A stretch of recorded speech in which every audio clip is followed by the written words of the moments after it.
बापरे, बायकोचे एवढे miss call.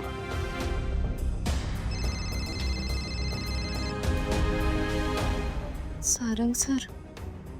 Hello Sarang sir, तुम्ही घरी कधी येणार आहात? सावली, एक्स्ट्रीमली सॉरी, पण मला ना जरा प्लांटवर जावं लागतंय. थोडा उशीर होऊ शकतो. अहो बरं, मग तुम्ही एवढ्या गडबडीत आहात तर उपवास सोडून घ्या ना.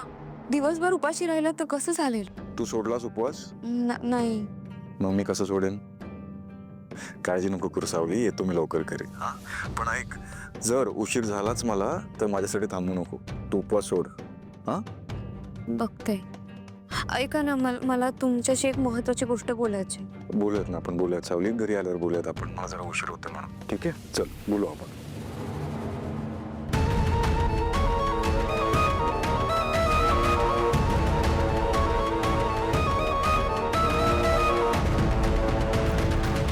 काय होते ताई? बरं नाही वाटत काय? नाही मी हे काय पाणी टाक. नाही नाही नाही पाणी नाही, माझा उपवास आहे. मी ठीक. बरं, काळजी घ्या. हो. बरं वाटतंय ना? हो. चला, काळजी घ्या.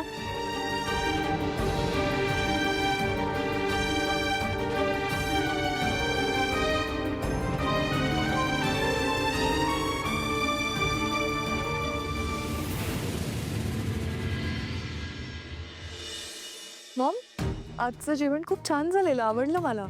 नाही, काहीही म्हणा, वेळ घेऊन बनवलेलं दिसतंय. मला तर जाम आवडलं.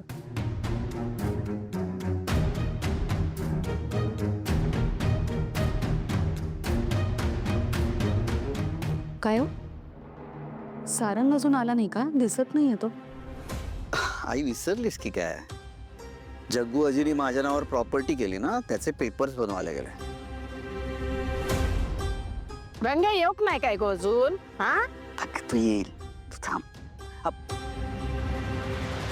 इलस 100 वर्ष आयुष्य असा बघ तुका. आत्ता विचारलंय का रंग्या खैरवलो आणि तू इलस. झाला रे काम? घेऊन आलोय. दर आजी, यावर सही कर. राजा, ह्या सगळा तुका सोपवते. नीट सांभाळशीत ना रे. नक्की सांभाळ. दे. थांबा आजी.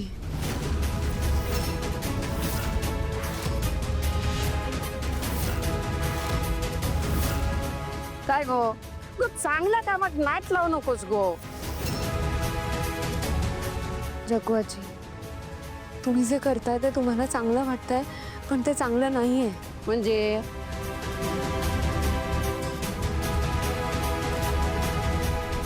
सावली, आजीने काहीतरी विचार करूनच केलं असेल हे. तिच्या मनासारखं होऊ दे. सारंग सर, हे सगळं सुरू आहे ना, ते चुकीचं आहे. तुला जर काही बोलायचं असेल सावली तर स्पष्ट बोल. मला राजकुमार सरांबद्दल काहीतरी सांगायचं.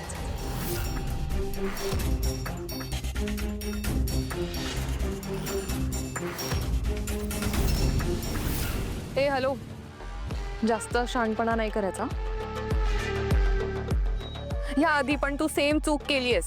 आता पुन्हा काहीतरी बोलू नकोस.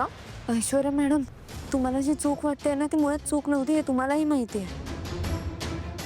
आणि आता विषय तो नाहीच आहे. आजी, मी तुम्हाला जे सांगते ना ते तुम्ही ऐकून घ्या. त्यानंतर तुमचा निर्णय आहे, तुम्हाला काय करायचं आहे ते. राजकुमार सरांनी मेहेंदे कुटुंबाची सगळी संपत्ती स्वतःच्या नावावर करण्याचा प्रयत्न केला.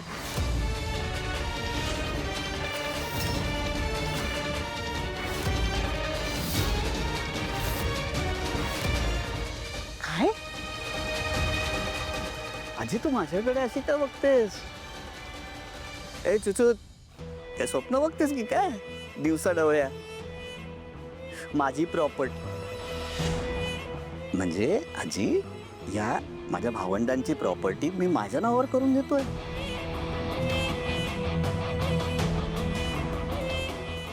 बरीच न ग तू. त्याच्यासाठी ना पॉवर ऑफ अटर्नी लागते. पॉवर ऑफ अटर्नी हा शब्द तरी ऐकलास का आयुष्यात? नाही.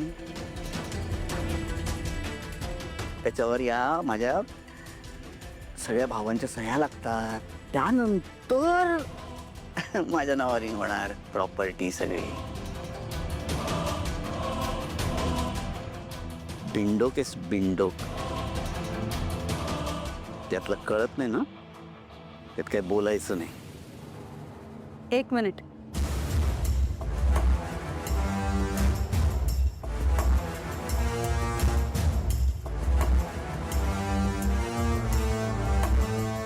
तुझ्याकडे काही पुरावा आहे?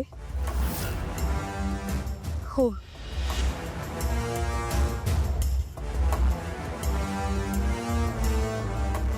असेल तर आत्ताच्या आत्ता सादर कर. जर का तू चुकून माकून काही ऐकलं असेल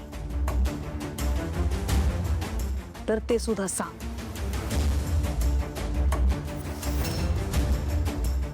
मी तुझ्यावर विश्वास ठेवे. या माणसावर माझा अजिबात विश्वास नाहीये, कारण यांनी माझा विश्वासघात केलाय आणि त्याच्यावरती मी पुन्हा एकदा विश्वास ठेवणार नाही. बोल.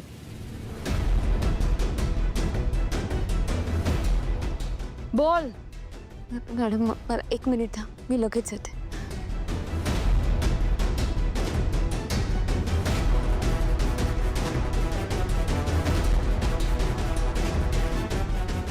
हे घ्या.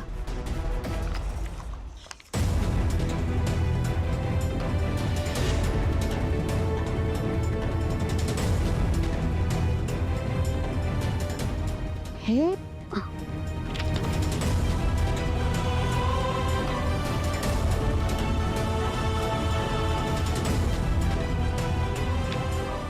अरे हे तर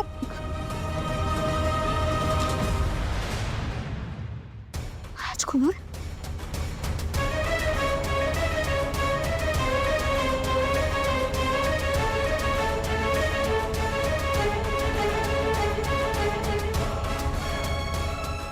आई हे घराचे आणि फॅक्टरीचे डॉक्युमेंट्स आहेत.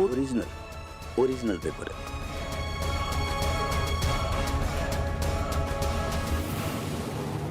सावली तुला कुठे मिळाले? आपण कोण? सारंग महेंद्रेंची बायको आणि महेंद्रेंची सून सावली सारंग महेंद्रे. का घाबरलात तुम्ही? नाही, राजकुमार सरांची मदत करताना तुम्हाला भीती नाही वाटली? तुम्हाला माहिती आहे ना, राजकुमार सर जे काही करतात ते चुकीचं आहे. तरी तुम्ही त्यात सामील होता. तिलोत्तमा मॅडमने तुमच्यावर रूपम कॉस्मेटिक्सच्या सगळ्या कायदेशीर कामांची जबाबदारी दिली आणि तुम्ही त्यांचाच विश्वासघात करताय. हिम्मत कशी झाली हे सगळं करायची? हे बघा, राजकुमार सरांनी फक्त माझ्या बहिणींना नाही, माझ्या पूर्ण कुटुंबाला फसवलंय. पण ह्यापुढे मी त्यांना माझ्या कुटुंबाला फसवू नाही देणार. ते कागदपत्र तुमच्या हातात आहेत ना, ती मला द्या, नाहीतर मी सारंग सरांना इथे घेऊन येईन.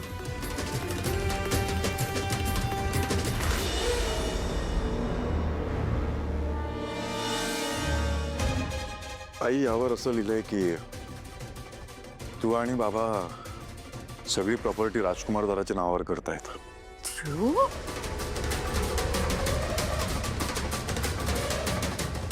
काही ब्लँक पेपर्स आहेत, त्या पेपर्सवर आमच्या तिघांच्या सह्या आहेत. काय?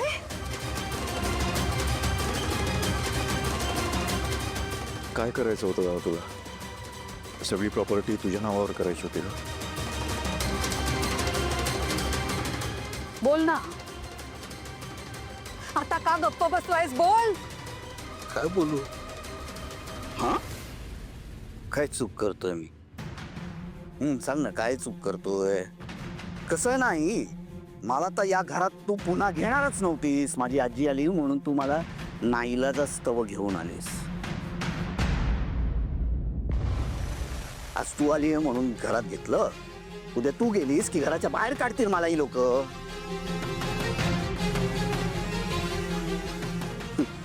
मला कुठली सिक्युरिटी नको का?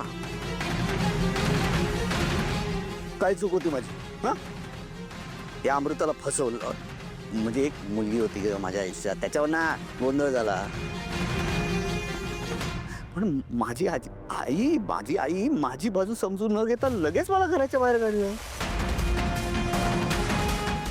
हे बरं आहे तुझा न्याय. उद्या या घराचं छप्पर खाली पडलं तर बनवायला मला बोलवाल, ते नीट झाल्यानंतर मला पुन्हा घराच्या बाहेर काढाल.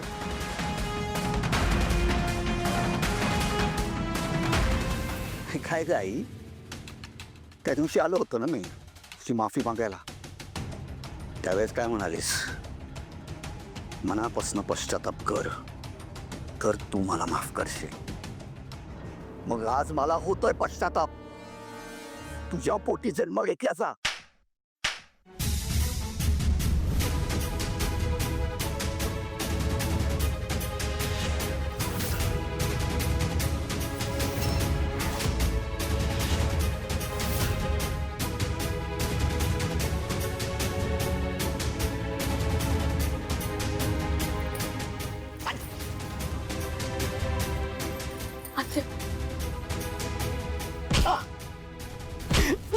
नालायका. अरे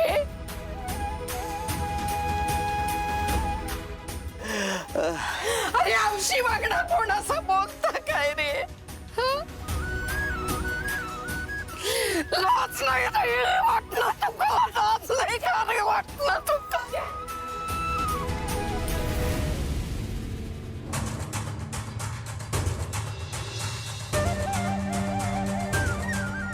अरे किती जीव लावलंय होत रे तुका. हं? कलंक लावलंस रे, अख्ख्या घराण्यात कलंक लावलंस. सोन्यासारख्या पोरीचा वाटोळा केलास रे तू. अरे काय पेटली ती बाबा, काय पेटली.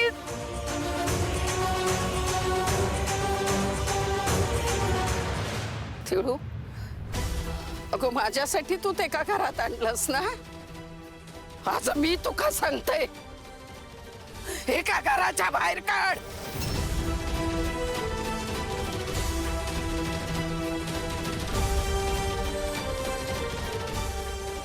एका घराच्या बाहेर काढ.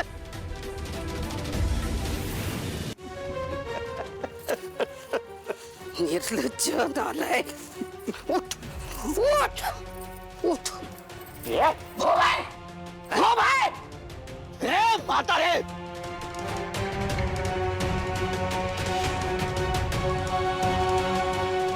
चल.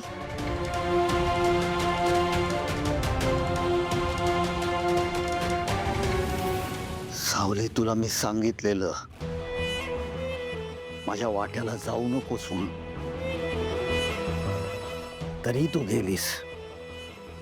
आता फक्त बघत राहा तुझ्या आयुष्यात काय काय घडते ते, आणि मी पण बघतो तुला कोण वाचवायला येते ते.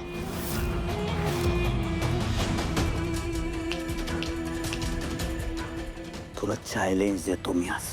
ए अरे जा रे, तू कोणा धमकी देतस? आ तू, तुझ्या धमकी कोण घाबरता? एक दमडी कमुची लायकी नाही आणि धमकी देतस.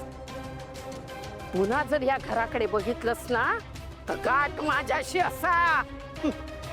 जगदंबा.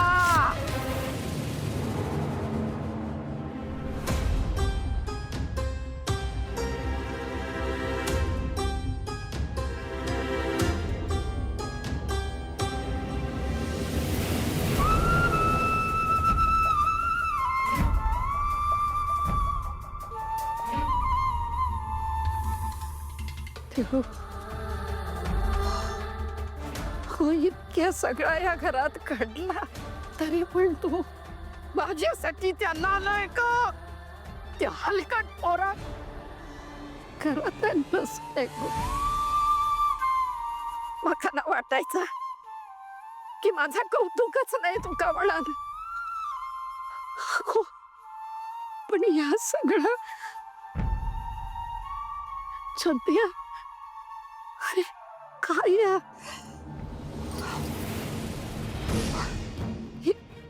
ही पोर जरा इली नसती तर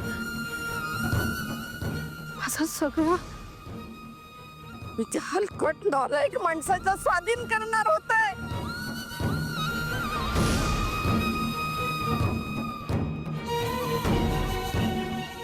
देवा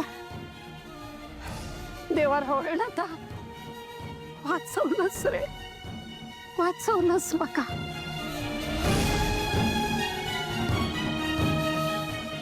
या घरावर मी केलेले संस्कार, मोरांवर केलेले संस्कार,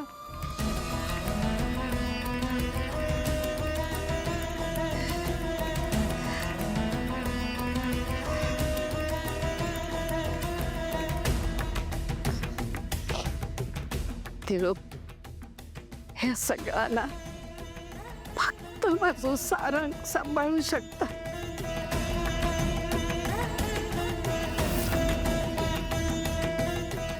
फक्त माझं सारंग रंग्या सांभाळ शिकणारे या घर जा काय सगळं असत माझी माणसं,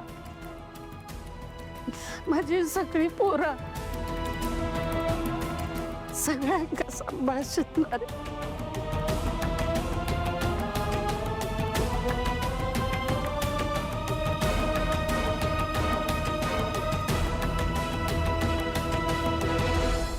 असं नका करू आजी. ती ताकद फक्त माझ्या रंग्यातच असावं म्हणान म्हणतंय. ऐकून घ्या माझं.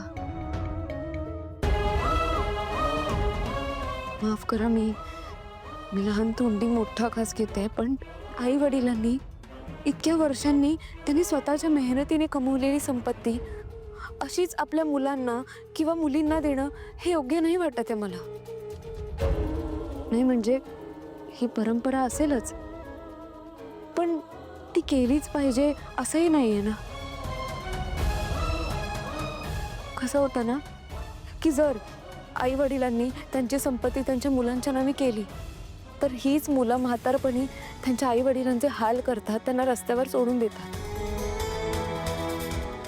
त्याच्यापेक्षा अर्थात सगळेच असे नसतात, पण तरीही म्हातारपणाची सोय म्हणून त्या मुलांकडे बघण्यापेक्षा आपण स्वतः कमवलेली संपत्ती सांभाळून स्वतःच्या हिमतीवर उभं राहण्याची ताकद ठेवू शकतो की.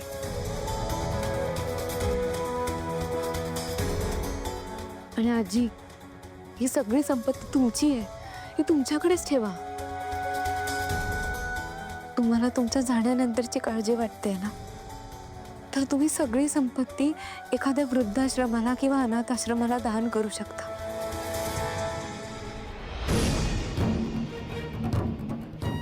अर्थात हे सगळं तुमच्यावर आहे.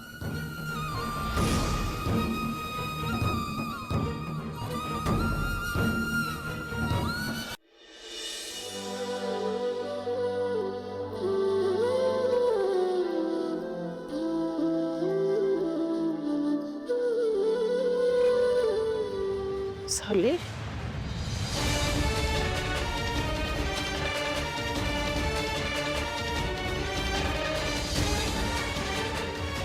रंगे बघ रे, बघ रे काय झालं ती का. गो उठ. सावली,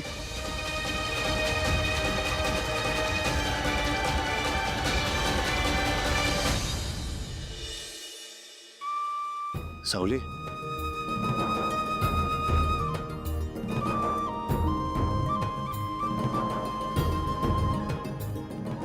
सावली, सर सर सर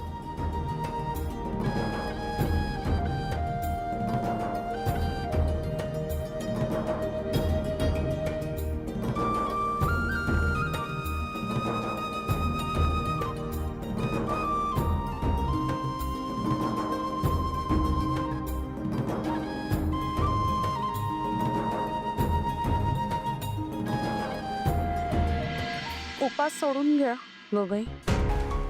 आणि जर का काही गरज भासली, आणखीन त्रास झाला तर डॉक्टरांना बोलवून घेऊया आपण. तू बघ जरा त्यांच्याकडे. अरे